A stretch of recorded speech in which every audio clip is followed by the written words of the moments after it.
बिस्मिल्लाहिर्रहमानिर्रहीम। अस्सलामु अलैकुम मोहतरम सामीन व नाजरीन। आज के मॉडर्न दौर में जैसे कि आप जानते हैं, पेरेंट्स अपनी नौजवान औलाद से बहुत परेशान नजर आते हैं। ये वो वक्त है कि जब पेरेंट्स अपने बच्चों से बात करते हुए डरते हैं। हालांकि डरना तो बच्चों को चाहिए, लेकिन इस दौर में पेरेंट्स डरते हैं बच्चों से बात करते हुए कि कहीं वो हमारे अगेंस्ट ना चले जाएं, कोई बागी ना हो जाए, जिद्दी ना हो जाए। तो जब हम पेरेंट्स और बच्चों के रिलेशनशिप की बात करते हैं, वालिदैन की फर्माबरदारी की बात करते हैं, तो सबसे पहले हमें तज़किरा मिलता है एक ही हस्ती का, जिसकी एग्जाम्पल हमें मिलती है। वो है हजरत बायजीद बस्तामी रहमतुल्लाह अलैह। ये वो हस्ती हैं कि जो फरमाते हैं कि मैंने तमाम आला मुरातब जो हासिल किए वो अपनी माँ की फर्मा बरदारी से हासिल किए, उसकी खिदमत से हासिल किए। और हजरत जुनैद बगदादी रहमतुल्लाह अलैह फरमाते हैं कि औलिया कराम में बायजीद बस्तामी को वही मुकाम हासिल है जो हजरत जबरील अलैहिस्सलाम को फरिश्तों पर हासिल है।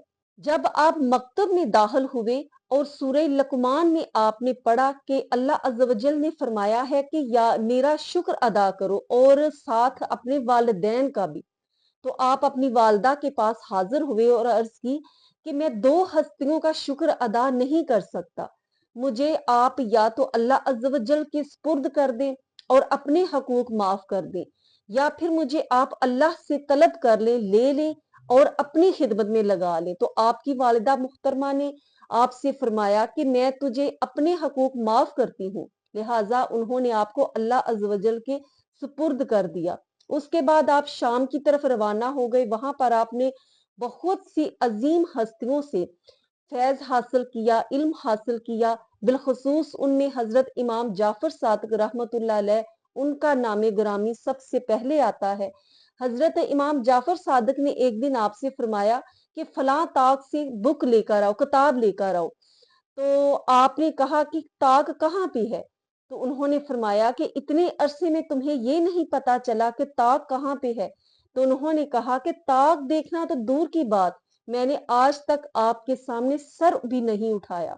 तो उसके बाद हजरत इमाम जाफर सादिक रहमतुल्लाह अलैह ने फरमाया कि आज तुम बिल्कुल मुकम्मल हो चुके हो, तुम्हारा इल्म अब मुकम्मल हो चुका है, अब तुम लिहाजा बस्ताम वापस चले जाओ। एक मर्तबा आपकी वालदा मुहतरमा ने आपसे रात को पानी मांगा, तो आप नहर पर चले गए पानी लेने के लिए, और जब वापस आए तो वालदा मुहतरमा सो चुकी थी।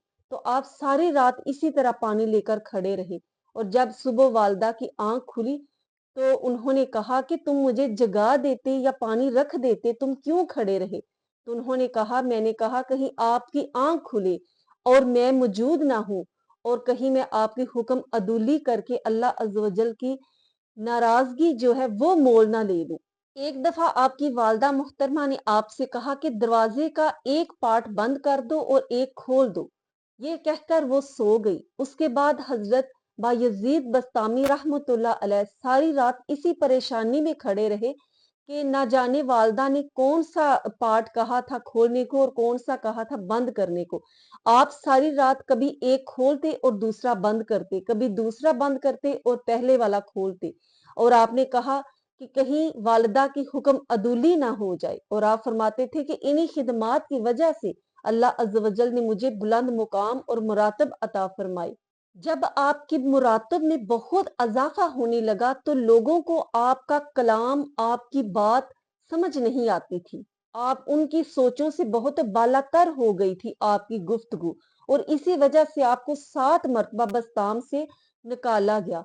एक दफा वजद की हालत में आपने फरमाया, मैं पाक हूं और मेरी शान बहुत बुलंद है।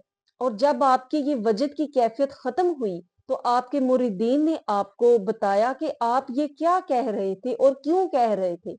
तो आपने अर्ज की कि मैं तो नहीं जानता कि मैंने क्या लफ्ज कहे, और फरमाया कि आइंदा अगर मैं इस हालत में ये अल्फाज कहूं तो मुझे कत्ल कर देना।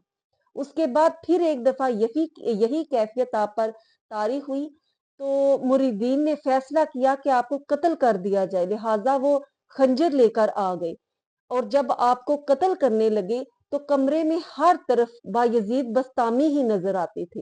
وہ چھریاں چلاتے لیکن چھریاں ہوا میں چلتی ہوئی محسوس ہوتی تھی اور آپ کو ایک محراب کے قریب کھڑے ہوا پایا۔ اور جب مریدین نے آپ سے پوچھا اور یہ واقعہ بیان کیا تو انہوں نے فرمایا کہ اصل بایزید تو میں ہوں اور جس کو تم دیکھ رہے تھے وہ کوئی اور تھا۔ ناظرین، جن کا یہ مقام تھا اور یہ مرتبہ تھا کہ جو ہر وقت ذکر الہی میں رہتے تھے اور اپنی والدہ کی اتنی خدمت کے بعد انہوں نے یہ مقام حاصل کیے، جب وہ مسجد میں داخل ہونے لگتے تو زارو قطار روتے رہتے تھے، اور جب لوگ رونے کی وجہ پوچھتے تو آپ فرماتے کہ میں اس وجہ سے روتا ہوں کہ کہیں مسجد میں جب میرا پاؤں پڑے تو مسجد میرے گناہوں کی غلاظت سے نجس اور ناپاک نہ ہو جائے۔ اللہ عز و جل ان کو جنت الفردوس میں اعلیٰ مقام عطا فرمائے اور ہمیں بھی ان کے صدقے سے اپنے والدین کا فرمان بردار بنائے، اور جو والدین اپنے بچوں کی وجہ سے پریشان ہیں اللہ عز و جل ان کو نیک ہدایت عطا فرمائے اور ان کی اولاد کو ان کے لیے صدقہ جاریہ بنائے۔ اپنا خیال رکھیے گا، دعاؤں میں یاد رکھیے گا، اور ویڈیو کو لائک بھی کر دیا کریں، شیئر بھی کیا کریں صدقہ جاریہ سمجھ کر، اور چینل کو سبسکرائب بھی کر دیا کریں۔ السلام علیکم ورحمۃ اللہ وبرکاتہ۔